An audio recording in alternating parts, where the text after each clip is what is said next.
which is called Faith Let God impart through. You mean you know the big titles that Rico? You can tell it's not me doing the fly because I'm just straight. I just use one word. Rico does four words. Whenever I do one, Rico does 4 words. That's the one difference. I said Rico. I would say D Moore. He'll go D Moore, anointed singer.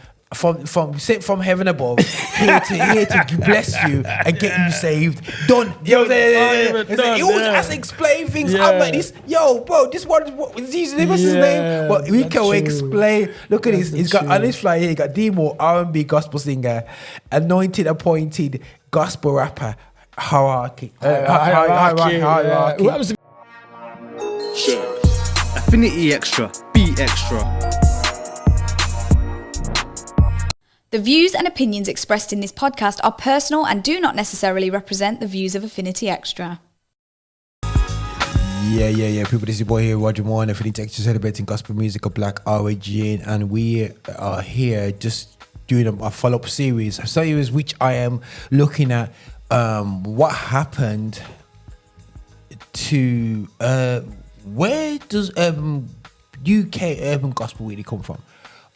Somebody who was a fan in that period, somebody who was a actual go-getter, people would call me back in the day in terms of urban gospel. But I was a fan at first, to be honest, people. I was absorbing that culture as a church boy. We were out hitting the streets, observing the culture, observing where the rap was coming from originally. When you go from rap, when you go into reggae and drum and bass, and the birth of the grime scene, I would say, is where I really kick into things. And I think that but all was entwined. I love the not so much the reggae. I'm always into jungle because obviously I loved my Caribbean roots, but I loved it expressed with my kind of like my sound and the garage. Yeah, good jungle and garage was definitely my thing when as a youth. And what I will say is that for me, what I think is real important for us to document just this whole journey in a special way, because I'm doing recounted and looking at the history of the whole West Midlands gospel. I think there's a wider history, and I think that this history has always been told from the victor's tale. Yeah, so everybody will have it that the scene started in 2005, but they haven't realized that the scene foundation was built until 2005, where Bible's come out, and then you've seen the changes, the influxes, the more risky of people started taking with an investment from the churches, and I would say predominantly a lot of the African churches were investing into UK rap, and that's why it's so successful today. Because unto that point, churches were not backing at all. A lot of it, everybody in the urban scene generally was just fighting against the church. You know what I'm saying? To do something that they're passionate in, to witness their friends who are godly minded, but they're not into the style of music, and you can't communicate unless you use a form.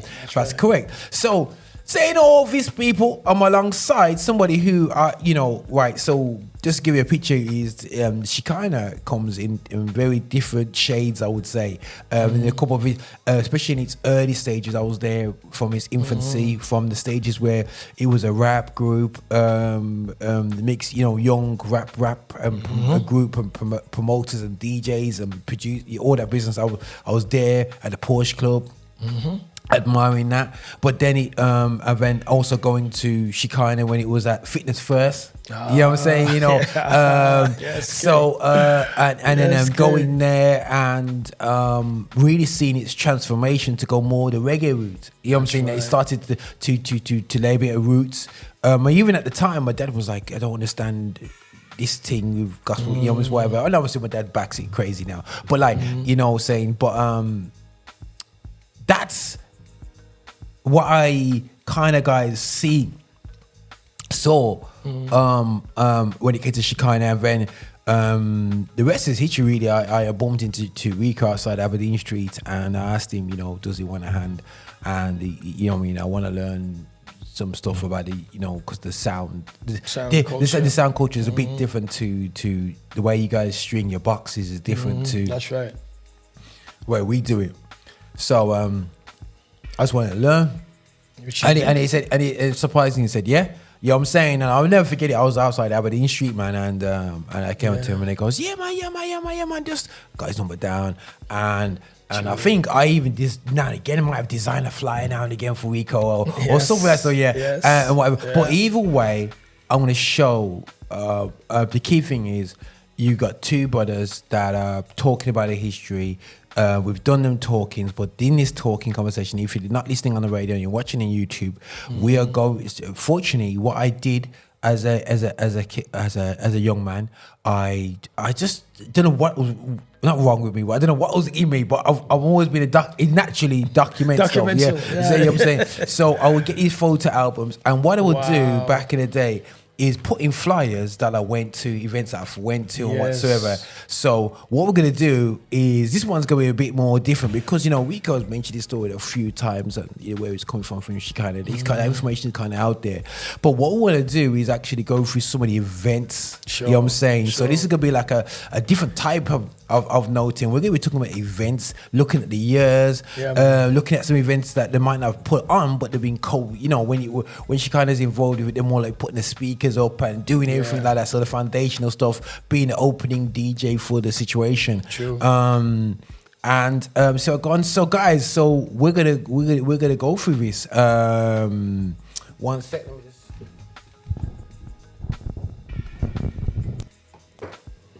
So I had to pull something out there. 2 seconds, guys. So what year, bro? Before we start looking into all this, man, what year would you say your first shows were coming from? And where, and you know, because I know you were talking about Manchester. All right, we were from Manchester, but I'm talking about in Birmingham. Was it the Fitness First? Was the first Fitness stop? First, Fitness First. Really was. It was like Fitness First. What road was that again? Hagley Road, man. Yeah. Proper kind of place still, you know, and that one always stands out for us, really, because you know, to kind of backtrack to get to where I want to get to with you. You have to understand that we were up against a culture change. That was really what we were up against, you know. So what had happened was that I'd come from a dancehall world, you know what I mean? My father was a sound man, welder by trade. So as a kid, I was around speakers, wires, music, you know, the whole thing. So it was quite normal, I suppose, when I became like involved in a sound which was called Cipher at the time, which because of the, I suppose, watching as a kid and learning by visual, not even physically, because I was too young to like mess about with my dad's stuff, but watching and learning through my eyes then, we became a prominent sound in Birmingham that, you know, spoke about to this day, 2025.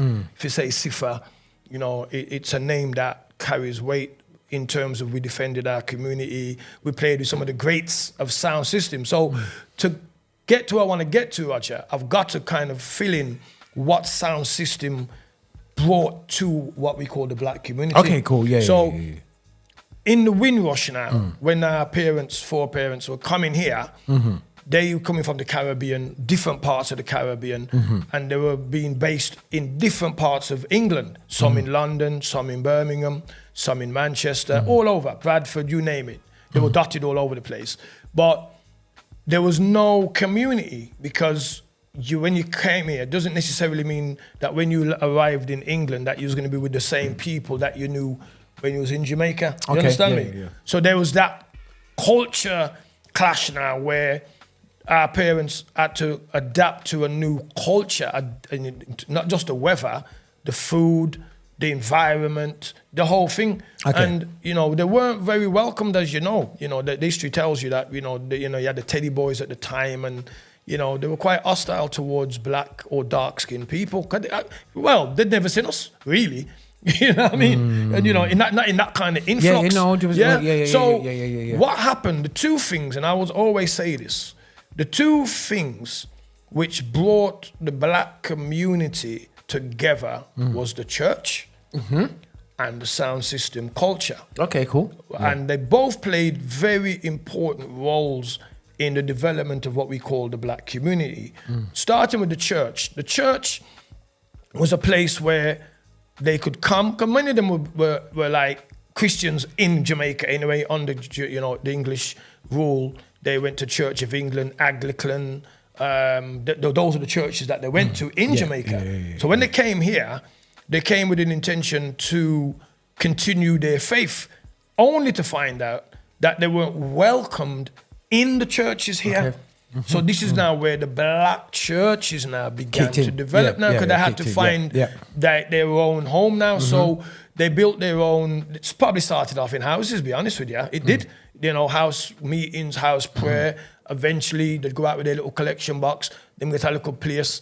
And this is how the churches started. But what did it do for the community? It brought togetherness. Because it was in the church setting that many of our mums and dads probably met. You know what I'm saying to you? Yeah, okay, cool. And, got in love with each other, got married, and here we are. That was one side of it. The other side was the music. Again, no clubs, no nothing. So it was in the house again, just like the church. So they came in with their Jamaican culture, because Jamaica was a musical country. The islands anyway, not just Jamaica. So they came with that, and they brought that with them. So they've set up sound systems in Birmingham, London, all over, in-house parties called blueses or shubeen. You know what I mean? It was them kind of things. So these houses parties were where, again, our parents, many of them, met, because, you get talking and then you find out, oh, you come from Montserrat, you come from St. Elizabeth, you come from Clarendon, and then, oh, we know that side. You understand me? Because it was a place of gathering, so people got to communicate. Man see a girl in there, him like her, she like him, them talk. And before you know it, they got married, and again, here we are. You understand? So them are the two foundational gathering points that what we now have to agree brought what we call the black community together. Okay, cool. If not, I really do believe, Roger, many of them would have gone back home. You get me? It was the church gave strength to the community. That was, but remember, it wasn't easy for them. So they could go, they could express how they were feeling. They could pray through the situations and such forth. It's rough. And the music really was. It was rough, man. It was rough. Coming from that now, so when I got to the point now where I'm playing sound system, the thing hadn't changed. It was still a place where we gathered, because there wasn't reggae music being played at that time. Okay, of course. On the radios. Yeah, of course. There wasn't.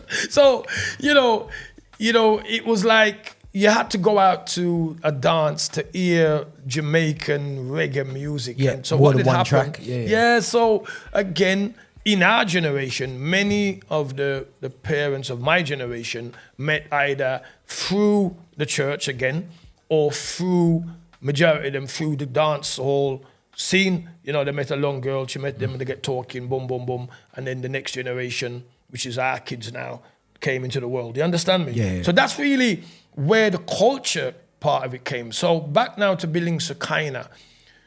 When I got saved now, when I was playing sound and doing all I was doing with the sound world, when I got saved now, I realized that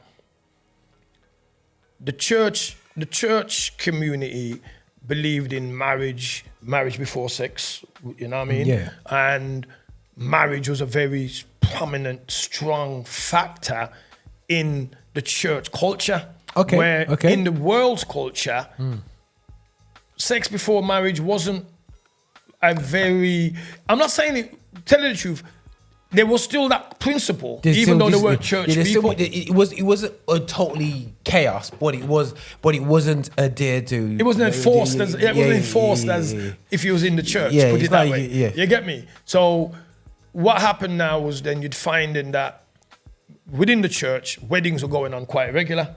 But what I found when I got to come to church and started going to church, what I realized was that the church weddings were all having circular sounds, to play at their weddings.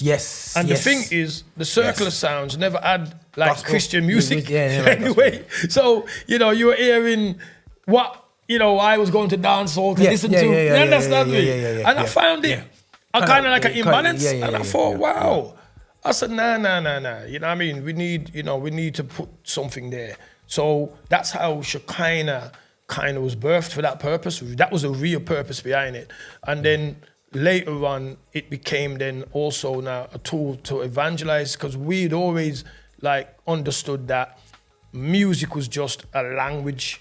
You get me? So depending on what language now or what people that you were talking to have a communication, to have conversation, as you know, you have to be able to speak the language. If I go to Germany and I can't speak German, the communication is going to be very hard, isn't it? So it's same within what we were doing to bring across a message from the church to the world. I realized that it's going to have to be put in a way that the world could digest it. Then if I brought it in its raw entity, tambourine, clap, bam, bam, bam, it's not their language. They're not giving me the time of day, mate. You know what I mean? So that was a part of it as well. So anyway, we built the sound, and I can tell you, Roger, it was hard. The world accepted it. They found it quite fascinating, to be honest with you, a Christian sound. And I can tell you to this day, we can proudly tell you that Birmingham built the first Christian sound in the world, not just here. The world, there's no sound like it anywhere in the world. That's how. And I think you don't get the airplay concerning that, because that was a major shift for world gospel reggae, Christian reggae. I think there was the Christafari, I remember, on Go To Records. That's right. So they were doing a thing with Go To Records, and through the vision that was like before everybody started. The end of the day, still that was done by a white guy who loves loves black. Not so much Christafari. The label Go To Records. So Go To Records had Out of Eden, had Grits, and had Christafari on the label. So that was the original label. So you clearly have somebody who wanted to set up a platform, and it was one of the guys at the DC Talk. Toby Mac. That's it. Toby Mac at DCC Talk. Set the label up. You know what I'm saying? So then you start to put. But the problem with Christafari, yes, they were good, and it was a clean. And what we sometimes we have to realize is that obviously it's a white guy with dreads and stuff, and he loves the culture and stuff. You know what I'm saying? But it's like it was like, but we. Underground in Birmingham, nobody plays Christafari. In a weird sense, Christafari is so big. I think he's better off in Europe when he is. Because that root style is very big. To this day. You know what I'm saying? It's massive, but that type of roots wasn't kind of welcome. And I think the angle was kind of wrong. But either way, you guys came and guys, I got married in 98, and she kind of was the sound at my wedding. I mean, so I think we were like one of the first people to have that, like you don't have to play secular music, and I think that was a weird one for Christians, because they almost had to feel like they had to serve their unsaved family. You know what I'm saying? So we're like, nah. So my granddad, who was far from Christian, he was an alcoholic, and you know what I mean, my step granddad, and he was a cool guy. He would give jokes, but he said to me, "Listen, Roger, right, man, for going on, you know what I'm saying? When the music's going on and everything like that, so yeah, man, so I can go and celebrate at the club with my friends, you know what I'm saying? Which is cool, absolutely cool. I'm not gonna drink here, but I'm gonna go with my friends and on behalf. And I think that there was nothing wrong for family to do that, you know what I'm saying? So I had a load of family. There's 500 people at my wedding, man. So it was at Parkland Bank. You know what I'm saying? So it was there, man, and you know, and she kind of 100% did it, did what it did. Man, you know what I'm saying? So that's and that was definitely 98. That was definitely fitness first time. Yes, man. That was early fruits. It was. It was there. But then, like, so just to expect, because we talked about fitness first, and when we were coming there and it wasn't my style, bro. You know, I mean, the reggae wasn't my style. It wasn't my style. So I was just absorbing and learning. So I was like this, but I just liked the vibe there where it was just different. You know what I'm saying? Yeah. So, and it was a great social gathering and whatever. But the music didn't really, it might have been mounting and going to my Auntie Maggie's and hearing that reggae music. And then the way you would get rhythms and when you sing on it, a certain song. I was going to say to you, because what had happened, Raj, was that we'd created a forum. Because what did happen was that I'd met Spanna along the journey, because at that time we were playing like in Derby and local places and that like. And Spanna, my virgin, he came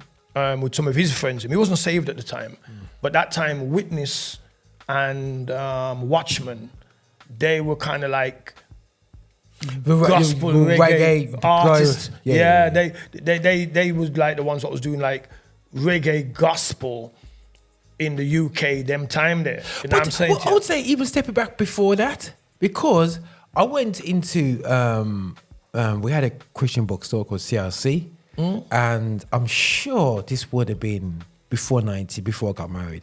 100%. This is, you talk about probably around about 96, 97. When I went in there, and there's a Lord's Prayer single, and it was done by Shekinah. Yes, I think that was the first. Was that? And you got a young lady to do.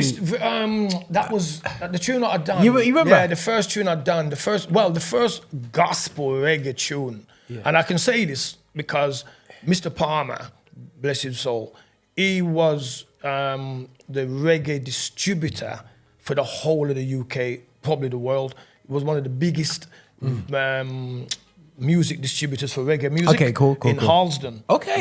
Yeah. So when I approached Palmer, Palmer said to me that he had never heard nothing like it, because there was no. That's what I'm trying to tell you. There was Lord's Prayer. There was no reggae gospel nowhere. And you got a copy of that still? I believe I do, yeah. What it is, what it was that the Palmer was so intrigued with the idea, because obviously he's coming from a Christian background. Yeah. He was like, when he heard it, he told me straight, he said, Rico, this thing, yeah, big, And you know that because what was happening, when Christians were doing their music, they weren't mastering them. So the quality was very poor. But you came from an environment. I'm coming from a different environment, so I can't be dealing with the shibby shab thing. So Mr. Palmer, we need a thing to master. Palmer was mastering Palmer sent me to one of the best masters in London, Spanna, anytime you see him. And we were getting our tunes and mastered, proper. When I did Spanna's first tune, come, Mr. Blair, you get me? Listen, man, when you're the tops, you get me? Yeah, come, Mr. Blair. You get me? Yeah, we was on a different thing. So we built our own label. We built our own sound.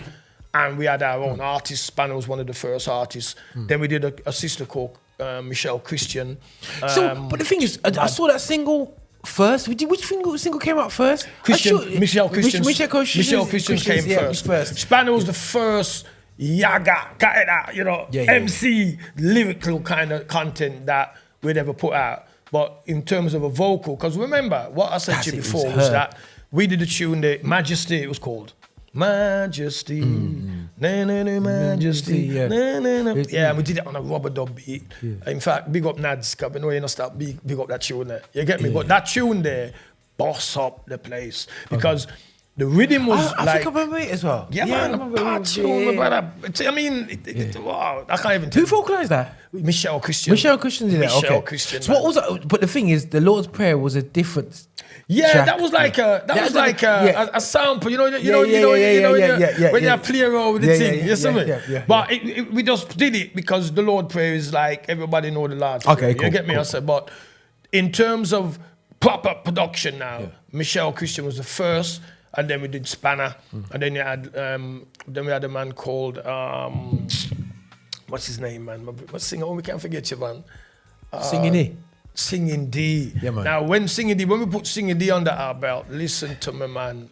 He sang like an artist called Garnet Silk. So when I put him out on like events and that, we used to do down at Parkland, the get up man, I say, that, and they're just standing on the box to one and say, he sounded like Garnet Silk. But he would own the stage, man. You say. And the thing is, it's funny because I think for me, when it came to Singing D, it's one of the first time I've seen a vocalist who can sing like a church person. Yeah. But Go on. but like in terms of quality of delivery, like no offense to the reggae scene, I just seen them as guys who weren't good enough to sing in church, so you just go and sing a reggae tune and get whatever. You know what I'm saying? I just didn't see them as great singers, but I could hear the quality in singing his voice, and he had a church. It would go in a place. It would drop a church chorus, but you have a sound man swagger. And you know what I'm saying? You're saying, so you're going, hold on a second. This youth is like, yo, because we always assume good singers from church, so they have a certain decorum. And then you got this youth come through. And I'm going, brethren, you're a couple years older than me, and you're not from the church. And they walk in like a, man. So you expect him to go on the stage and chat two lyrics like Spanna. Yeah. And when he's singing, Singing, going, man, it was like a canary, man. It was brilliant. And to be honest, he delivered, and I know it's after the original from Remission, and it is to you, it is to you. Like that track, the reggae version, it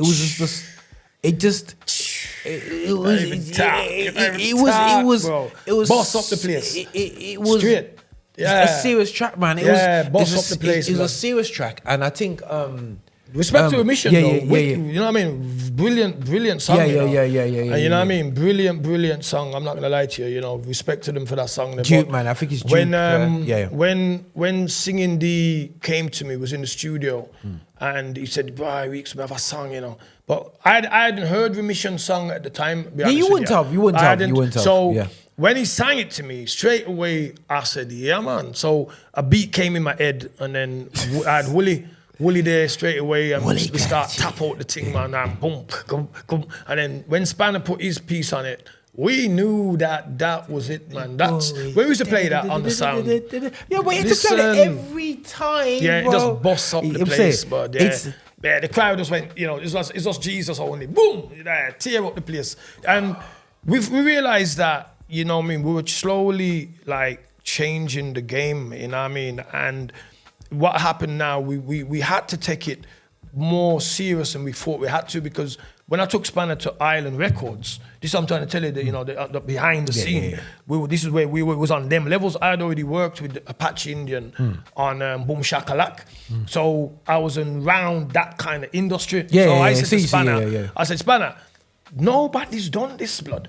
You get me? So hear me good. Come. I'm taking to Ireland. He said, "Oh yeah, someone." This time I take her Ireland. We went there, sat down in Ireland studio, blood straight, big studio. Went with Bob Marley and the man going. I sat down with him, and you ask Spanna, the man heard the track, you know, come, Mr. Blair, you know, and he heard it and I'm listening to it, and he goes, "Wow." He says, "Mate, production is." Couldn't find no fault. Trust me. This is Island Records, you know. Yeah. Couldn't find no fault.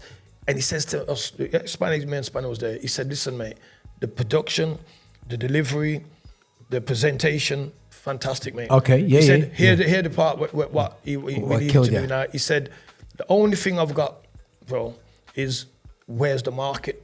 Because it was so fresh, not even Ireland knew of anything like this. So he's saying, "Look, mate, go back and build a market and come back."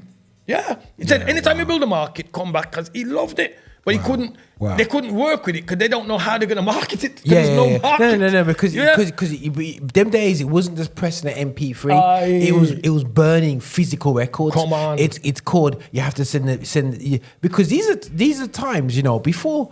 Like I said, going back to the early days, guys, 90s, early 2000s, you have to post CDs to radio DJs. Yeah.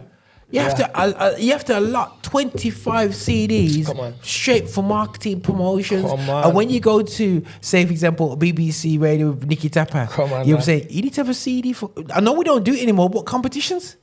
Yeah, you know what I mean? You have to say, here's a free CD signed by Spanna. You know what I'm saying? Get to announce it on there still. Yeah, you know, it's nice up. You have to go there. It's true. Your New Star Radio tour. You did about 3-4 shows on New Star Radio at the time. You know, so for me, it was crazy. But like for me, like the music, you created music to play in your sound. and the sound boxes were ridiculously like guys like it's like something that I never. So you guys who go to these old sound systems is cool, but for me, I I'm standing next to the speakers, I'm getting blown apart, man, by the sub, man. You know what I'm saying? And it was what you, because if you look at drum and bass, going into grime, not so much garage, but into grime, the bass lines was the part what is, you know what I'm saying, it's like the part where they would just do bass lines like, and in niche as well, when you just go like it's just to, and you used to want to go something about bass to youth culture back then. It was absolutely ridiculous. Still to this day, to this day, to this day, something about bass lines. It really does when it comes to music of black origin. It does something to the vibration of it creates a vibe. 100%. It does. So what I'm gonna do, guys, because this will flag up experiences, people that Rico has worked with as well. So I'm gonna go through some of these flyers, and we're gonna talk back through. So I've got a little bit of a library here, and it's not just Rico's events here, but it shows you how much influence it's had on me, because I've got so many of the flyers in here, you know what I mean? So say where I was, you know what I'm saying, in the church, you know what I'm saying, club. I went in the clubs, I was in the church. But let me have a look at this. No, not that one. So I'm looking at here, Sovereign Ministries invite Shekinah Ministries from Birmingham with full sound. Let's praise. Where's this? Manchester. Manchester, that is. You know what I'm saying? 2000, June 2000. Plus support from Gamma Man. London, man. Gamma Virgin, man. Gamma was a soldier, man. Because like when we book up Gamma along the journey, because what happened is when we built the sound, as I said, we didn't have the music. So what we were doing, me and Spanna them, we would go into the studio, call the church sister them and the brothers them from the church, take them into the studio and make them sing the church songs them. But we would put them on reggae beats. So we had the message, but we had it on a language that where we want to take it, then we know it's a Ragwa road, innit? So reggae is the voice out there. So we could put like we said with Majesty, we'd put Majesty, and then we put it on a reggae beat. So changing the whole game now, what that did now, it allowed the people of the world now to hear songs that were sung in church, which they're not going to. You get me? Yeah. But on a rhythm that they would know, cause we'd probably put it on the meter taxi. Okay, cool. Yeah. Which would be like everybody at dance hall know that rhythm. So when you hear now like a gospel tune and that, a man's, you got him hooked because the rhythm, he knows the rhythm, so he's got to listen now, and the lyrics, Okay, that's the culture. That's sound culture, 100%, man. So definitely that's the game. So that was a show done myself, and I hear a face. He's a pastor down Birmingham, but you see Ruddock, Colin Ruddock. Oh what? Yeah. Where is he? He's a pastor there as well. Yeah, Daddy Birmingham, boy, pastor, man. Yo, you chat about Colin, man. I mean, he works with my dad, man. You know what I'm saying? You say, yeah, man. So yeah, man. So that's 2000, bro. That's what I'm saying, man. That's 2000. Let me see if we can find something. No, not that one. Right. So here's one. That one I remember. Yeah, man. So this is Faith. Okay, guys. Sorry. Let me just show you this flag. I didn't show you the flag before. I got to make sure. So this was up in Manchester. This show here. Yeah, man. So boom. That one there. Yeah, I'm saying it. Where Shekinah was invited to do, and that's done by Sovereign. Invites Sovereign Ministries invites. But that was one. That one there. That was so this one. This was you put this on. Shekinah proudly presents. This event was at the Newtown Community Centre. Yes, that's right. Hold on. This was DJ Alex. Yeah. Yeah. Then there's Mark. Selector Mark, man, and you got DJ Jason. What music did he did garage and house? Yeah. Because I think we were doing a series. We were doing a series in Newtown at the time. You know what I mean? Because we'd got to the point where like we were doing a lot of shows with the youth. So we had a promotion called Voice of the Youths.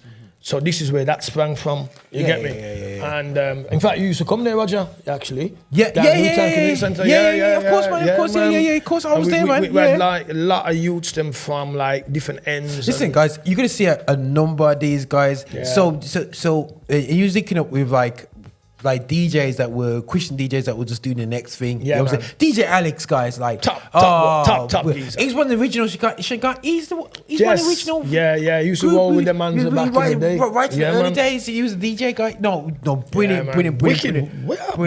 Bad selector that man. You know what I'm saying? Brilliant DJ there still, yeah. Okay, here's the glory, yeah? So the glory, it's not only literally the glory, but this was iconic. Now, Rico was revolutionary, not with flyers. Don't watch his flyers. I have to show these flyers, man, because these flyers really inspired my lot of how I promote as well. Yes. Because it was different to everybody else's. Yeah. One, and then my missus there, there's my wife there, Gam, That's Timo. right. I think, wait a second, I'm sure, let's check this, yeah. Yeah. Because I'm sure this is the show where D launched her. She did a single. She did a single? Yeah, it probably was, you know. No, it wouldn't be. What's good with it? No. That's March 99. Nah, that's later. That's it. Also from Birmingham, anointed gospel singer. Yeah. Demo, yeah. So that's what early days, but it's a year later we bought out the single. But D with a backing band, and I think, man, we did band on there. I think that's when I first started talking to you, just before then. Yes. Dave Prince, you know. Dave Prince, yeah. And that's one thing he did. He included DJs. That's right. So Nikki would do a little thing. That's You know, right. say, and whatever. And Sister Becky, Sister Sally. Sister Becky, You know she what I'm passed saying? sadly, innit? And oh Lord, you know what I'm saying? It's crazy. So Gamma Man. Gamma. So you've got and that was in 99. Again, May 1999, the Glory Part 2 Yes. had like, I remember this show, Friends in Christ came up because the back. Yes. So you brought me in because I could actually mix the bands With the sound. So this is crazy, guys. So my mixer here. Oh goodness sake. Let me switch over. You still got the mixer? This is the mixer. Wow, look at This that. is the mixer that I use at the Shekinah events. What year are we talking about here? What year was that? 1999. Wow. This is how I learned to sound engineer on this. Doing these shows. This is crazy. I never planned this, guys. Doing these shows. Yo, You know, mad. and this is my mixer. Mad. I remember it. I remember the mixer. I do remember it. Yeah.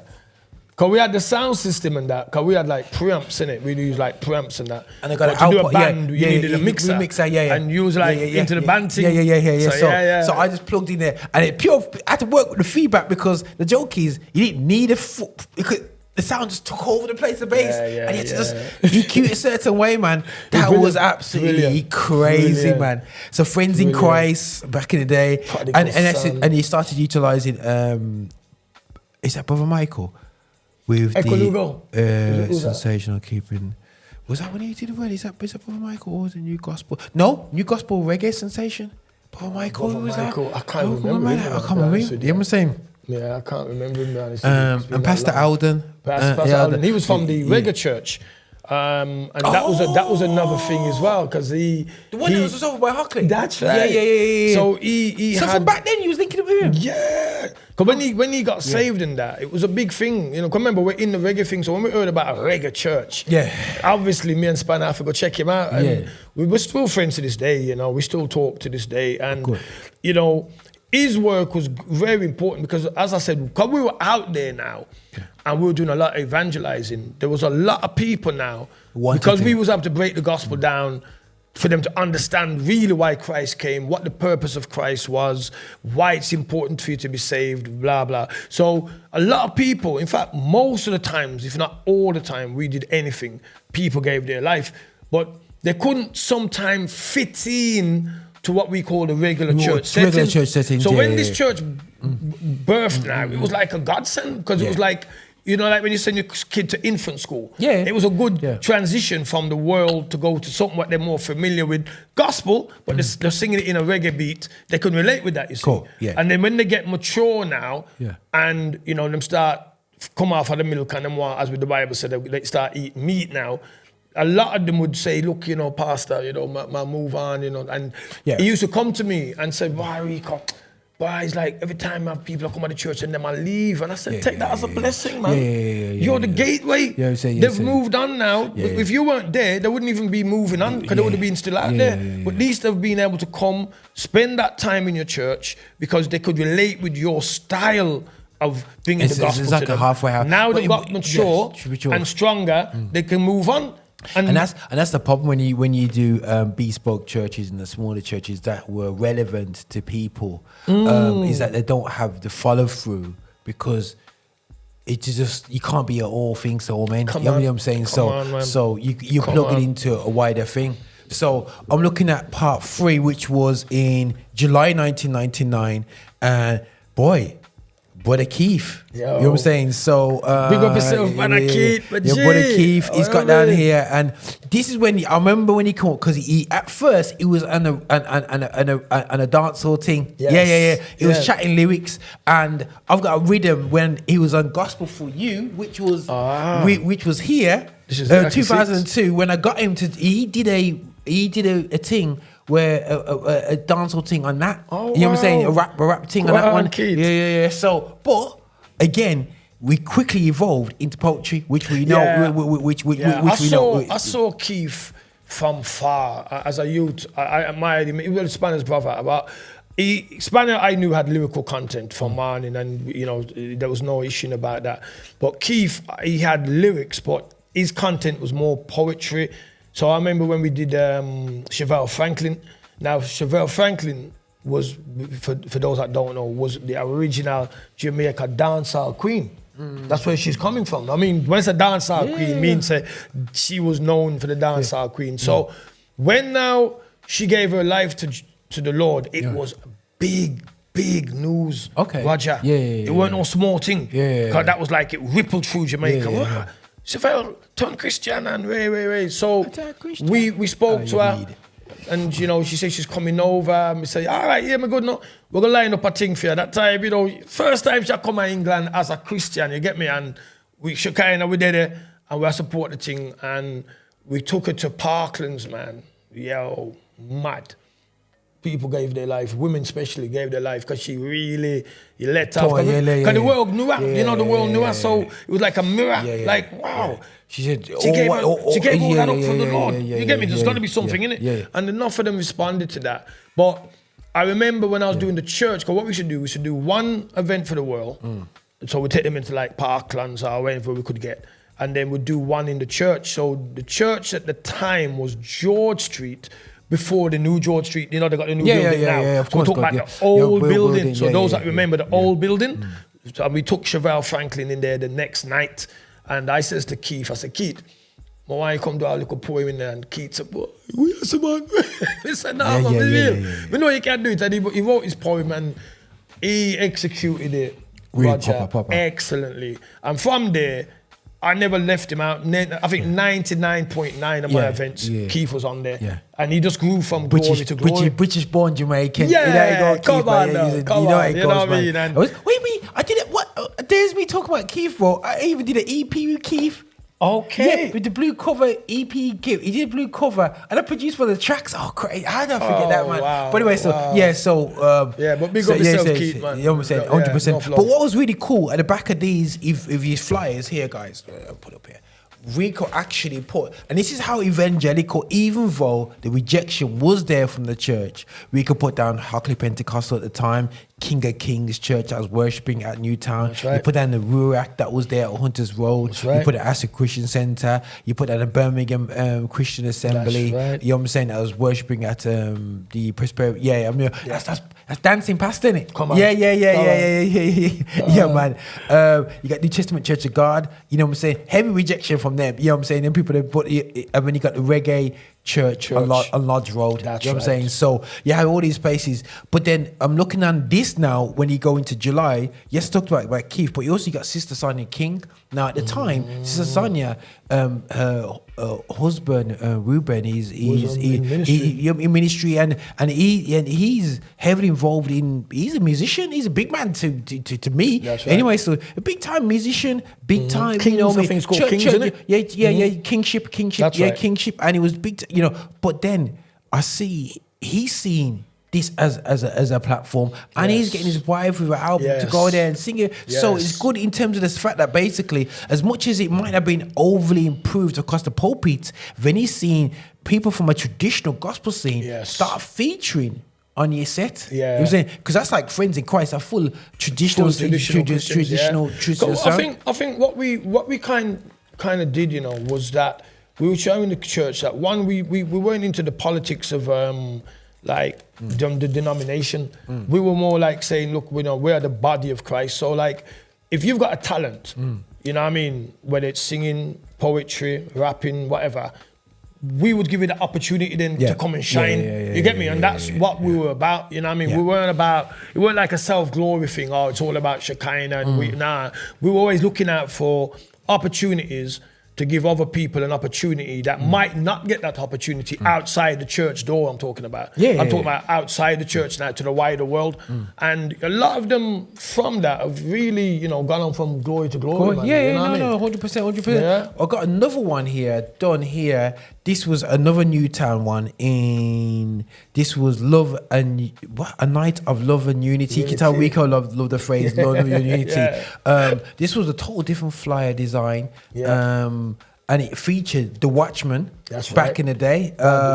Big. Sister OT. Is that Hortensia? That's right. Wow, okay. And alongside Brother Darren now. This is when, is that Singing D? Yeah. So that's when Singing D started coming through. And you know what? It was quite...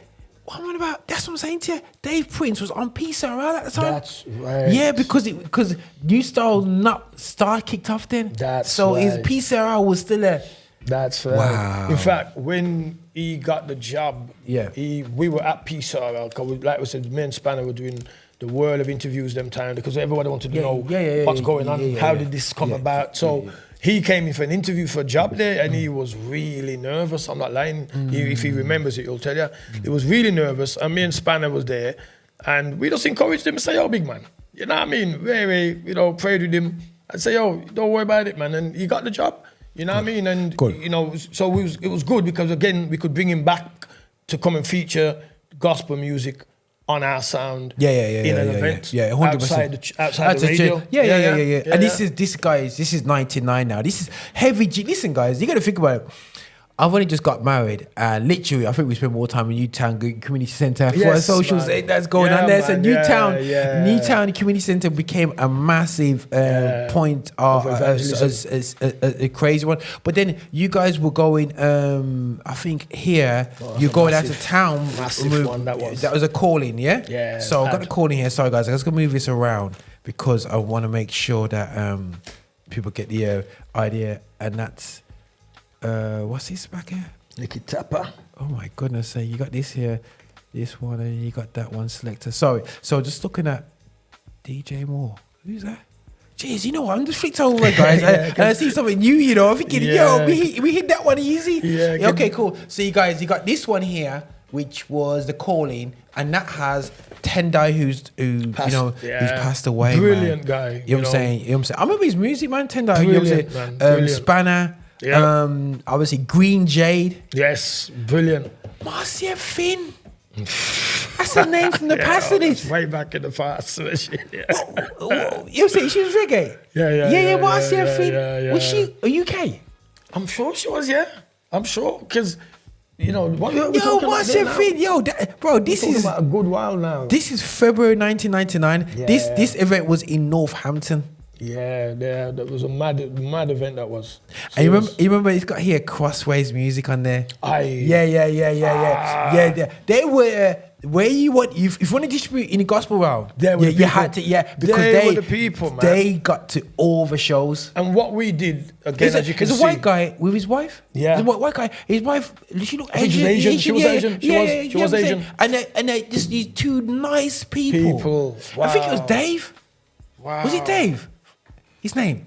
Wow, you know what? It's been that long. It probably was. But I do remember though, when we met them, because they were distributors, like I said. So you had Palmer, like I said, biggest distribution for reggae music in the world. And then all of a sudden now we met these people now, Crossway Music, who were distributors for gospel music. So when we did Spanner's tune and them tune there, we obviously it was good to know them because they could distribute it Yeah, wider for us. of course. So what we yeah. did then, we said, okay, we're putting on events. Why don't you come down, set up a store, and sell more CDs? I remember one event that came to you, and I bought some stuff off them. Was at when you did your one off at Hockley Pentecostal Church. Oh, with and you had the white guy DJ, from white America. DJ, yeah, you know what I'm saying? That was mad. You know what I'm saying? That was a mad Yeah. That was an Whoa. absolutely crazy one. You know what I'm saying? I think I might have to fly for that in here. You never you know. do, man, You know I'd what love to see that one. That was a mad one. So there's another show here which is called Faith Let God impart through. You mean you know the big titles that you can tell it's not me doing the fly because I just use one word. Rico does four words. Wherever I do one, Rico does four words. That's the one difference. I said Rico. I would say D Moore. He'll go D Moore, anointed singer. Sent from heaven above, here to bless you and get you saved. Done. You know what I'm saying? He always has to explain things. I'm like this. Yo, bro, this one. What's his name? But we can explain. Look at this. He's got on his flyer here. He got Demo, R&B gospel singer, anointed, appointed gospel rapper. Hierarchy. Who happens to be my nephew, you know, and. It was a pleasure to have him on there because he took up the hip hop side. He was on your side. Yeah. You know what I mean? And even your Dean, I think, a brother called Dean. I'm sure it was Dean. He used to rap. Yeah, they used to rap together. And all that. Dean. Yeah, I remember Dean. Yeah. So I put them on. In fact, this was one of the shows I put them on, and brilliant, man. You know. And you got born again dancers there, and I'm sure JB is in this group here. Born again dancers. Wow. You know what I'm saying? From Ashton Christian Center. You know what I'm saying? And you've got, Sister Lorna. Yeah, I'm saying, you know what I'm saying? And Brother Poncho, testimonies from them. Yes, that's Rico won't even, he won't make that a surprise, you know. He'll put it on the flyer. Yeah, man. You know what I'm saying? So you know the bill. So and that was at Hands of Leisure Center? That was Leisure Center. Yeah, man. Ram. Lock One off. second, is that the dance that was Ram at Leisure Center? Yeah. Anytime we went in the Leisure Center, we would lock off, Virgin. Yeah. No, remember we did like Nicky Tapper and all them in there, you know what I mean? Yeah, man. And this is proving that, you know, a lot of ministries are in, and this is February 1999, and this featured this is an event put on by Gideon Promotions by the late great George Dyer. You know what I'm saying? And he put on the event up in Nottingham. We were there. And Oh, he, you know what I'm saying? we took coaches. You know what I'm saying? Yeah. You know what I'm saying? And he had award-winning gospel reggae band Liquid Light. That's right. You know what I'm saying? And it kind of wasn't the bill, but at the time, he bought through his son. You remember DJ Divine? Right. You know what I'm saying? You're saying Divine Influence, but he's a man, great guy. You know what I'm saying? And it was venue formerly known as the Marcus Garvey Center. That's right. Oh, yeah, man. The and you Marcus know Garvey what? Center, You know man. what, bro? I was because they're closing it down, innit? And yeah. So when I look at it, I'm going. I've been in there before. Yes, Is man. it? I'm looking. I've been in there, Yeah, and man. of course, Can we took coaches down there? Man? Yeah. That dance there was like that dance was like one of our first like out of town dances where we took coaches and that. You get me? Because it was George Dyer, bless his soul. You know what I mean?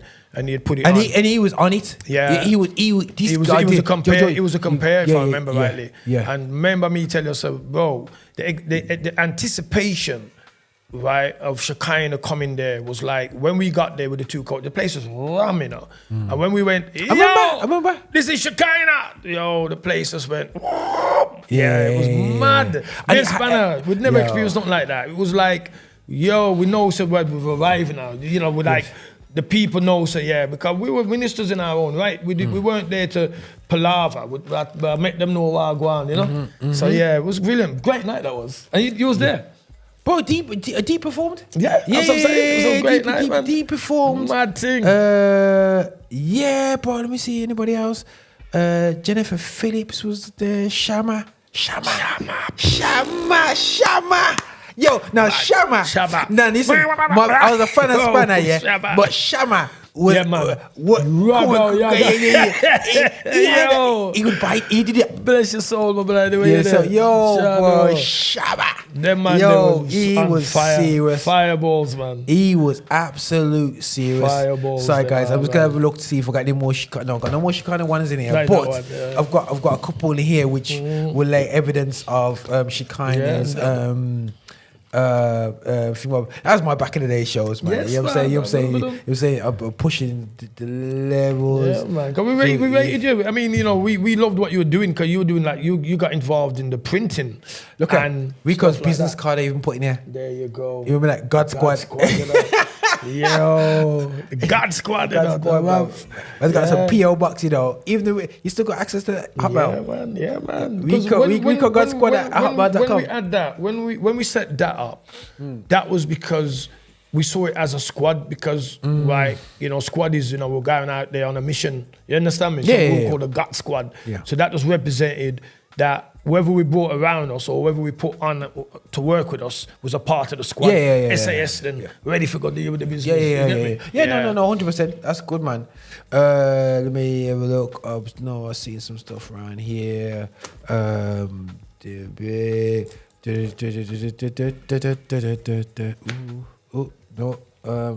There's some groups here. Oh, there's one. Yep. Shekinah Ministries, the original gospel sound. This is in 2002, so obviously this book was a bit more later than my last one. That's right. And this was at Newtown because it did. We had a peak at Newtown Gospel Center at the center, but it went quiet, and he tried to revive it again. You know what I'm saying? And this featured Destiny, Dean Rockford, male vocalist. You know what I'm saying? He had Michael Kalugo, who was at New Testament at the time, and yeah, man, he's preaching there, man. And that's personal testimonies. Man, and that's. Cause we did what we did as well. We gave a lot of the ministers opportunities to come out into the public as well. Cause like when we did our events, we'd call like Equalugo. And you know what? Gospel for You. Was in conjunction with you guys, innit? It was at Newtown Community Centre. Right. So we did the first. That's really cool. And that's it. And you said, man, host it there. And we had all the artists. So you had Sammy G was on it, Brother Keith, Web Group called Weapons, Blessed, Princess and Will J, D, more. Now, from what I remember, bro, Princess, remember the girl who performed at Sister James's funeral? Oh, wow. Yeah, and she did like a ragga thing. Yes. I'm sure that's her. That was her. Yeah. But it's crazy when we're small, man. You know what I'm saying? So D, I know Mike was on that. Jules was on it. Is it Zorro? Redeemed. So the guy who Dion did, because Dion, who's doing all the plays now at Bethel, that's Redeemed. That's Redeemed. Wow. You know what I'm saying? Him and his friend Damien, Emily K. I didn't remember Emily K. God, you're taking me back there now. You said Emily K and Aswan. Emily K. I played the track. To be honest, one of my weapons there, my cousin Sanja in it, and she said, Roger, you've got to get that music onto Spotify. You know what I'm saying? Wow. So I'm compelled I've got to do it, man. You know what I'm saying? So, but that was in conjunction, guys, because it showed that, you know, at the time, 2002, you know what I mean, that we could come along and work together with Shekinah to release out the first compilation album. Yeah. Before then, obviously, I'm doing stuff with D, but I got compounded by Benji Black, who you know what I'm saying? Do you remember Benji Black? Not DJ really Ambassador. Well. You know what I'm saying? Yeah, a little short, Yes, yeah, man, but whatever you want to say, yeah. Bad in his time too. What happened to him anyway? Bro, listen, man, no, he's still about, bro, but not about. He just left out of town. I think it just some people just have to just come out of town. You know what I'm saying? He's left town and just, you know what I'm saying, and move out there. Yeah, but it was good, you know man. It was good, yeah. Yeah, bro. Ambassador. Let me see if any more events. It's more my events now when I'm starting to kick in. Sure, man. Praise party. Jeez, I'm doing some. Yeah, say, and let me see if I see anything anything Shekinah-ish here. Yeah, you don't show me enough. I mean, bro, you jog my bro. I can tell you that straight. Man, just seeing the fires again. Wow. Bro, crazy. Amazing, man. You remember Sean Bryson? Yo. And she had the testimony. I think she came from Canada.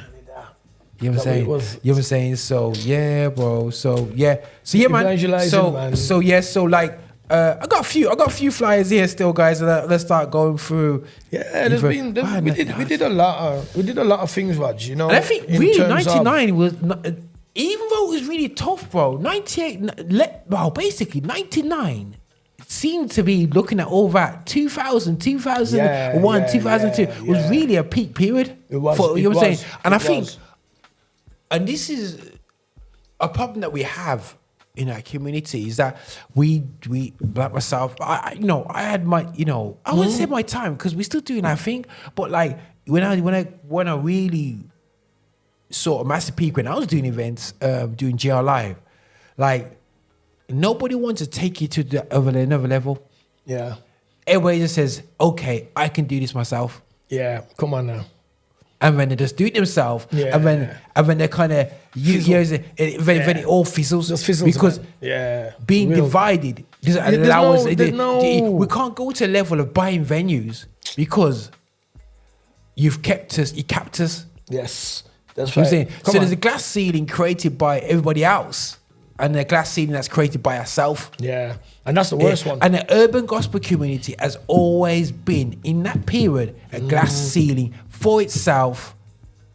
Always, because you see how another brother do something, instead of joining and support it, Yeah, that's you want right. to you want to beat it, and that's That's the bit. right. And something I was talking to Praying Mantis about this, and he was saying about the factions that were, it was almost like gangs that was going on. I did gospel for you. Then all of a sudden there was so many urban compilations that came out after Yes, then. there was. You know There what was I'm a period saying? of yes. Which was great, but it would be great if we still communicated in a positive way. You know what I'm saying? And I felt like, and it wasn't a case of man going, "Born you, me not like you, me not talk to you now," because I still talk to everybody, but genuinely a lot of people I still see, a lot of guys. But I felt like at the time people said, I can do better than that because I'm not quite part of that. And that was the spirit of what they were doing it with. It wasn't a case of going, Rico, I'm good at sound. Let me bring my little box so the church folk can get yours and work with it. And then now church folks started plugging into into the sound. Yeah. And I think that this is not about us saying that we do things right. It's just showing you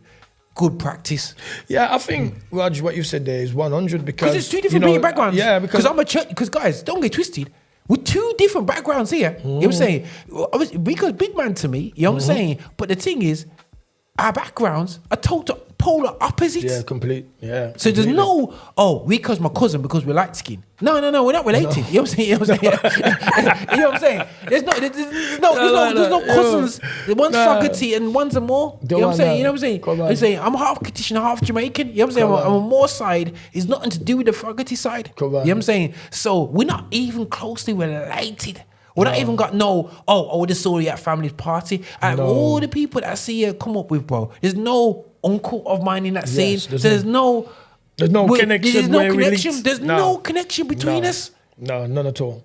But we're like None this. at all. Common cause. Common cause. cause. Common cause is. To this day. To this day. It's is To this is day. Christ. Roger. You know what I mean? Common cause is Christ. Getting the message in a palatable way to people. You know what, Roger? What you just said there, I've got to emphasize on that because one of the things that I was speaking to somebody earlier before I even came here. What we've got to understand is that the common cause is the key or the glue, that keeps the thing moving. Yeah. You see, the moment we lose the common cause and it becomes the common factor that it's all about me, it's finished. Yeah, it's done. over. It's done. Because I can't celebrate you, Roger, if it's all about me. It's impossible. You can't serve two masters. You understand me? If I'm celebrating me, there is no room in me to say, Roger, you're doing really good, blood. I like what you're doing, man. I want to support you. Because my cup's full with me. But you see, if I'm empty and I'm about what you're about getting the gospel out there. I'm about getting the gospel out there. The more I see you doing, is the more I want to celebrate you. Because you're fulfilling my vision, my dream. That's what I want. I want to see the gospel taken to the world. I want to see people saved. I want to see the devil take his hands off God's people. So it gives me room now to say, well, Roger, I see that you got that, but I've got this. Can this help? You can come to me and say, "Why, Reeks? I see what you're doing, and I've got this I can put to the table to make what you're doing work even better." That is how we're gonna move forward in the years to come and become real pioneers and real successful people that not only are successful in what we do, but the success spreads further than that. It becomes success for the community and for the generation and for the legacy of the next generation that we have to, and I state that, have to prepare for them to have. Because if we don't do it, they ain't gonna have it. It's as simple as. Yeah. Well, 100%. I think, and this is the problem when you have such a, when it came to urban gospel as well, what you found is that we had a lot of immature spiritual people around us. True. Yeah, because you just got saved and you got a purpose, which is Christ, but you had lack of, you weren't mature in Christ. And on top of that, because you're doing something which is outside of the box, you didn't have ministerial support. No. You know what I'm saying? So Rico, like, you got involved with this quite quickly after you get saved. It's a bit different for me because I grew up in church and church culture, but that's still meaning that my age group generation, we weren't no innocents from church. Far from it. Everybody knows that the youths from church is something that I probably got to know more later on in life. That they were far from innocent. You know what I'm saying? The guys who grew up in church, you know what I mean? It was almost as bad, if not worse, than the guys on the street. Come on. But worse are principles, you know what I mean? And I'll probably get shot for that, but I'm just telling you as it is, you know what I mean? Just because a man's a bishop and he's got one wife, and it doesn't mean that he ain't forced nobody to be abort a child. Yeah. Trust me, I was seeing it in our spaces. Yeah. Some serious stuff. Yeah, man. You know what I mean? But for me, bro, I do feel that, to really push through what we've had to push through you know what I'm saying, bro? It was hard. And to have a lot of just immature spiritual people having to be a leader to them, and you're just out there, and it's not until a decade later people actually appreciate what you actually did. It's strange. You know what I'm saying? You know what I'm saying? And it's like, true. And then you got your wives looking at you going, yo, like, why do this? Because the culture, in a spaces, guys, is, don't get twisted. As much as we may mention, it's to preach to all the world. You know what I'm saying? Yeah. You know what I'm saying? Yeah. Real talk. But the church expectation is get a good job, get a nice house, Come on. cover the children, let them be successful, and have your pension. Come on. And just do stuff for the young people in this space. And that's it. Take care of this family and this family alone. And you just give us little tithes and be successful and brag about you being on six figures if you get there at the end of the life. Yeah. Now, Yeah. that is totally contrary to the Bible. And that's why, you know what I'm saying? Come on now.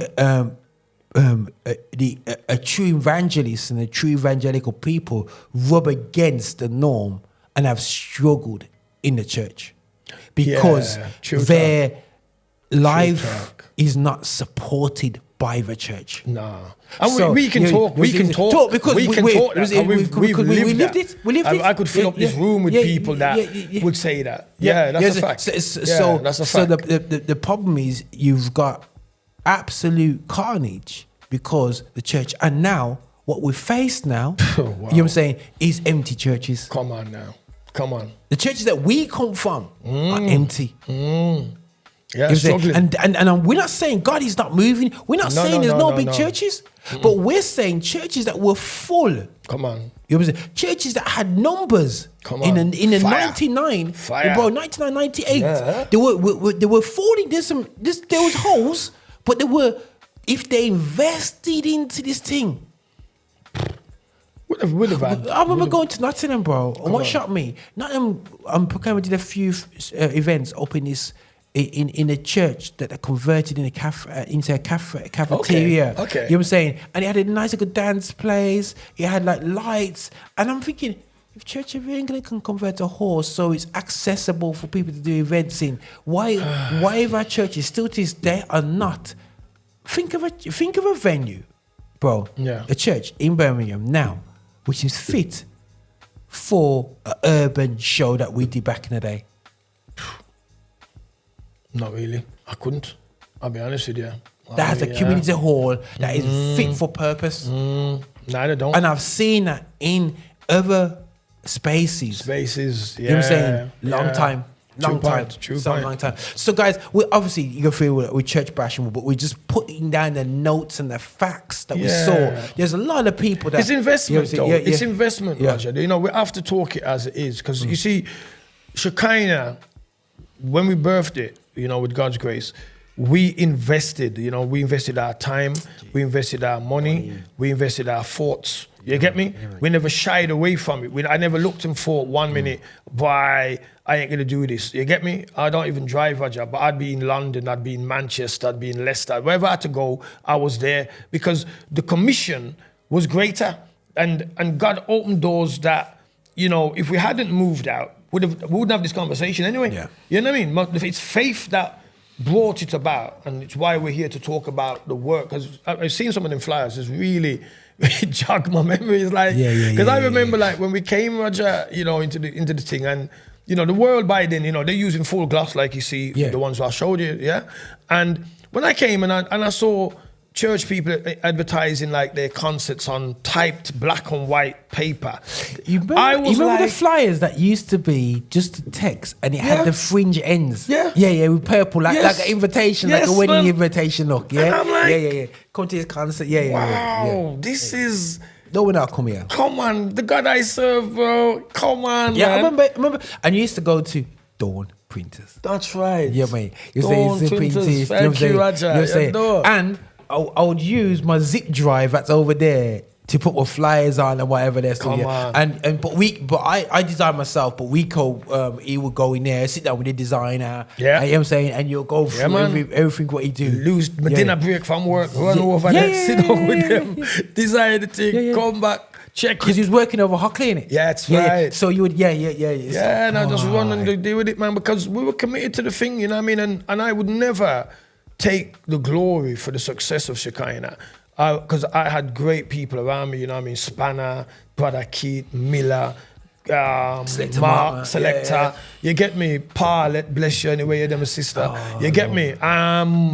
You know, and some of them are here with us now and some of them have gone, but along the journey, we met so many promoters, artists, as you know, people that brought something, ministers. I mean, I know so many pastors and bishops and, you know, all 9 yards. You know what I mean? Most of them know me. You understand me? But the one thing I know that I wasn't messing about. If I was on it, I'm on it. I'm not in the half heart. If we're going to do it, let's go, boom, deal with it. Because where I'm coming from, if you're a bad man, you're a bad man. If you're a gallus, you're a gallus. You understand me? There ain't no, there ain't no in between. You get me, King? So if you're coming then and it's a Christ, then boom, it's Christ, then just deal with it. When a man see it, he must know, say, the man, the heart, I got God man them. So that's why when I went back into the world now, and I'm doing what I'm doing with Sound Xtra and that, it was easy because they all knew me anyway. Them know, say, Rico Christian, Rico, can bring so and so, I'm flying, this man flying. And I remember, Roger, we're doing it on our own back pocket. We're not getting funded like that. You get me? We're doing it because we want to bring sound, we want to bring Stitchy, we want to bring Because we were self-funded, man. You saying you have one lucky good show, and when that's a good show, funds the next flight. You know what I'm saying? Man. So and the worst thing is, bro, is that everybody thinks that you Junior rolling Tucker, in. You know what I'm saying? Man, Junior Tucker. All these shows, bro. It's like I don't think. And this is where it annoys me when people say to me, and I said the biggest problem for urban gospel is that we as guys that were before has never reaped. It's never reaped. You know what I'm saying? Has never ever reaped. And I'm not saying we stop doing what we're called to do. No. But we've never reaped. No. Don't let anybody fool you. No. Nobody's flossing. No. That's that a fact. looks like us. That's done this. True point. That's what we'll talk. You see what I'm saying? There's been beneficiaries that have come into the culture or benefited from the edge. Yeah. You know what I'm saying? Of this, yeah. True. I always say, you know, situations, and it's not saying, you know, I'm bashing the Church Day Out, but they put on big shows where they bring over top rappers from America. Yes. I was doing that years before. Yes, blood. But True. That's real. instead of going, watch your Raj, we want to come down, sit down and look at your model. It's fantastic. Yeah. We want to come. Can you get involved and can you manage this area for you? Come on now. And we'll pay you to manage this and do this properly and negotiate and do it properly. But no. No. They totally ignore. Yep. Override because you've built it up to this stage. Yeah. We take it off you from now, Yeah. and we don't compensate you. No, and that's no compensation. and the thing is, you get away with it in Christ because we can't retaliate. No. We can't say nothing to you. Nah. You know what I'm saying?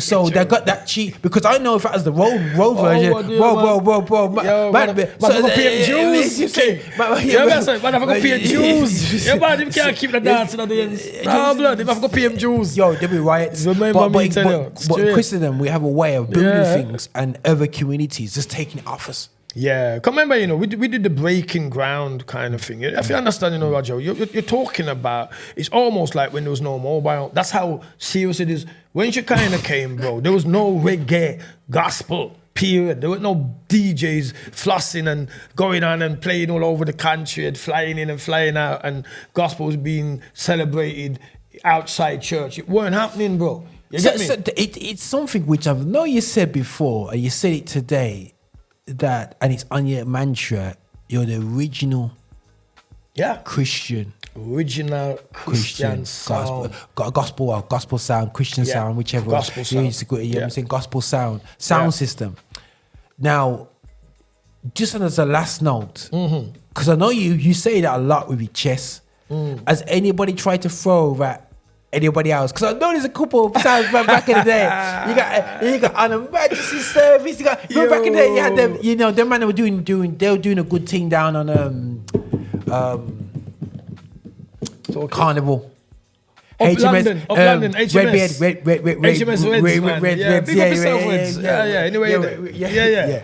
Because they were doing their thing. True. I just think I know, friends. I think it was just more. I'm in Birmingham, man. I saw you guys, man, and I think with London, they had for me, it looked like they had a great platforms. You know what I'm saying? London, great. But the thing is, it wasn't as frequent of what you were doing in the 90s. No, you know what I'm saying? When we came, Roger, I have to be honest. We came, Redbeard, I need to get you on anyway, so don't worry about it. There weren't nothing going on at that time. When I'm talking about when we bossed the sound attack, you get me? There weren't no sound that we knew anywhere in the country going on like how we were going on. You understand? When we had boss Dubplate, you understand? When I said Dubplate, when I talk like, we're talking about tunes that you ain't playing them, brother. We've gone in the studio, spent our money, took the church sister and the church brother to sing gospel songs, but on rhythms that we needed to have. You're cutting from. So we were taking the voice of the church further than the church building. We're taking it to the world. You understand me? And you was doing that fitness first because you was doing things. And I was like, where do you get these shoes from? And he was cutting the fresh shoe of the fresh shoe of the fresh shoe. It's like, and it was like. Yeah, man. It was serious, man. You would say so. Because I was saying to you before, Roger. I remember when me and Spanna, we went to an interview with Frank Stewart, bless his soul. Yeah. You get me? Yes. Great guy. And he worked on BBC.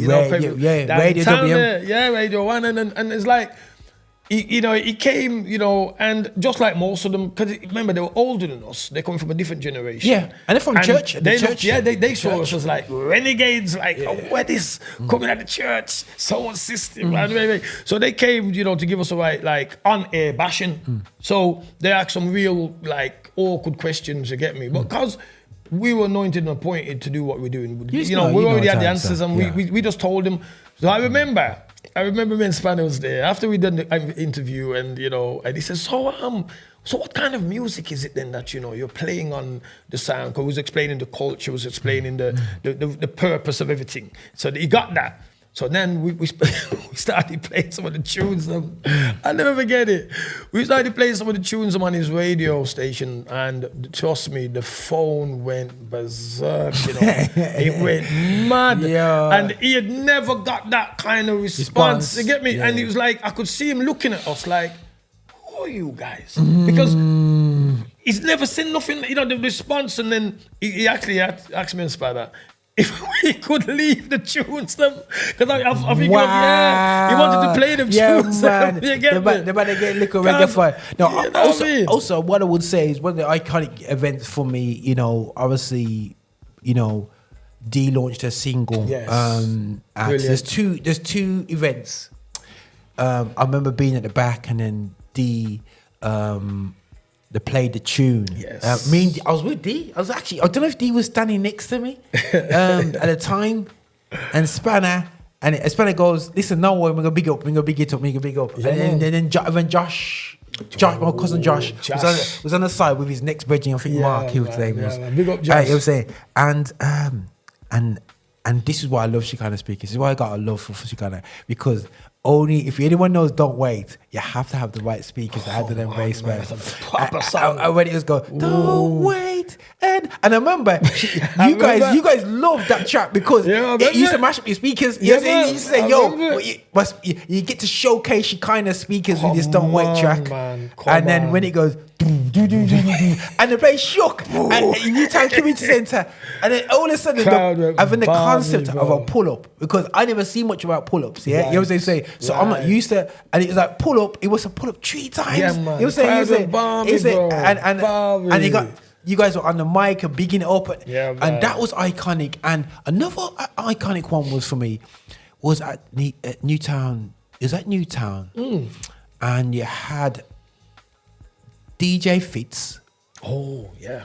Okay. And you had a DJ Fitz just did a house set, So I'm like, go, having the place ram in Newtown, man. And I was on the stage, and then he dropped a mix with Mr. Oz and a gospel track. Somehow he was skillful, man. Bro, he was dropped brilliant. a mix, Yeah, and I saw.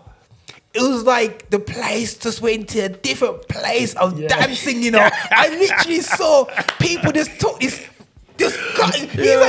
people went into some deep dancing, man. Like Skank, rock out. I was like, and I never forget this particular. These guys were so, he was going into, and he was there, and another DJ from Gloucester. Yes. I can't remember his name, but he was bad as well. He did good, and that's when first time I saw you properly get the mic. Yes. You know what I'm saying? And I seen your voice on the mic, and I was like, yo, and the youths were messing about in it. Yeah. Youths are chatting some Hail Mary. I never get to see him say it. And Rico just took it off, took it off him. And I thought, so what's Rico? Because I know Spanna can chat. And then Rico just go, and just started some tuning and vocals. And I was like, yo. That's like, so I was amazed about that. They were iconic, elements for me when it came to Shekinah, and all these things fed into me, and this is what I'm saying to you guys. I wouldn't be here without that preparation in urban culture to be able to stand in an area where I've been rejected because of my upbringing, because I'm not an urban been on road person, and I will continue to say openly, and whether the guys like it or not, I think everybody wanted to be the leader of the rappers, the leader of the I want to be leader, but it was not about God. It was about them. About them. Thank you. It's very. Thank you. It's like I am going to take. And I've had to fight a lot of ego. Yes. In this arena. You have to. You know what I'm saying? Because when you do things, you can get egotistical easy. Come on. And fighting it is not easy, bro. No, it's not. You know what I'm saying? You're up against it, Because remember, you're trying to focus on the purpose. But then the people that you think about the purpose, they're about the ego. So then now you feel then you need to fit in to survive because they're just on an ego thing. They're not supporting your thing, but because you've got the open heart, you're still supporting their thing. But they're not supporting your thing. So then you look at that, you go on social media now and you see, and you get that feeling in your heart like, yo, bro, this my thing like that. Because I open this, you can see it's bypassed you really. But it's tough. And then you get to that point then, well, there's two wrongs make a right, because my flesh is saying, yo, Reeks, that's done, yeah. But then the spirit's saying, nah. Because if you do that, you know better than them. So you keep going. And that's why he talks about the long road and the short road. You get me? The long road, bro, is hard. Because everybody's on the short. The short is easy. Just be selfish, man. It's all about me. Yo, I don't give a monkeys, bro. If you're not playing my tune, I'm not playing your tune anyway, so it don't matter. You know what I mean? It's because I just want everybody to know about me. Look, mate, I'm the man. I'm the G. Don't worry about him. He ain't nobody. It's me. So when you get to that place, that's in the church heavy. In that scene right then, back then, it was very much of that because of the young souls that were there. They were big people, but they were very young souls. They were talented young souls. Last question. Sure. Is there anything specific you would do different? Is there anything I would do different? Differently, specifically. Is there any specific thing that you could see with hindsight? Looking back now, what I would have done different? I think I wouldn't, and this is the truth for me personally, I kind of relied on the leaders of my churches, and when I say, remember, I didn't isolate to one pastor. I got to know all of them. Oh, of course. So you was heavy into I know that. Shekinah. We gave all of them. Anybody within our space got an opportunity to come out of the four walls. You saw the flyer. Well, you saw the flyers. You flies from 1999. You put the churches. Your mantra was putting churches, dates, information on there, so you can send people. In fact, we went to a point where when we used to do our dances, Spanna will clarify that, we actually went and gave 10% of what we made each church every time we did something. Yeah, because we believed in sowing back a seed into our churches. You understand me? So they could continue, but. Unfortunately, and I do use this word, this is what you said, change things different. That's the thing I would have looked at and think differently, because I thought that the church would have embraced the fact that there must be souls that get saved anyway. You get me? It's not like thought that basically they'll be building up, setting up space. They would be pushing us, giving us the strength. Can I be bold and tell you one time, right? Yeah. I was going to work one time. I used to work by Hockley. Yeah. And a prominent figure of our community was driving past, and he seen me, and he pulled over and said, "Boy, Rico, what go on?" So I called him. Said, "I got to work." Look, I was on my way to work, and he said, "Boy, I'm going to ask you something." And this is what he says to me. He says to me, "Weeks, do you get support for the work that you're doing from the church?" So I says to him, out of the many churches, there's probably about one or two, you know what I mean? And I'm going to state Cannon Street, big up yourself. Got Cannon Street, Reggae Church, them church there were always, if I knock their door, they always supported the vision. And I'm not going to sit here now and say them never. They did. George Street, in terms of the premises on the Webley's ministry, I never have a problem. And Paul, Ruben King. You get me? Yeah. You know what I mean? They allowed me space, especially when we started doing like the more concerts and things like that. So again, big up New Testament Church I got, George Street. You see me? But for the vast majority of the churches, and also Pastor Devon Church, respect to you, King? Yes. Because again, coming from road, he understood the mantle. Yeah, because I would see him now and again at the back. Yeah. You know what I'm saying? I see him now and again at the back. And, you know, your dad too. Your dad, again, was a very instrumental person in my life. He always encouraged me and pushed me on. You understand me? Because when you're going, when you're going that way, sometimes that's what you need. And what's his name there? Pastor. He used to have his church down at the Drum. Oh, God, how can I forget his name now, man? Pastor. It will come to me anyway. Ian Young, thank you. Ian Young was an encourager. You get me? Because sometimes when we go with like through vision and we sit down with him, I must be honest with you, I left out feeling that I can do it. You know what I say? Because you remember, as a youth, like, remember I come from road, you know? So I kind of looked at them and so what am I saying? What would I do different? What I would have probably done different would have got them all together. Instead of like, you know, 'cause I knew them individually, but they don't come together, which I found strange. You get me?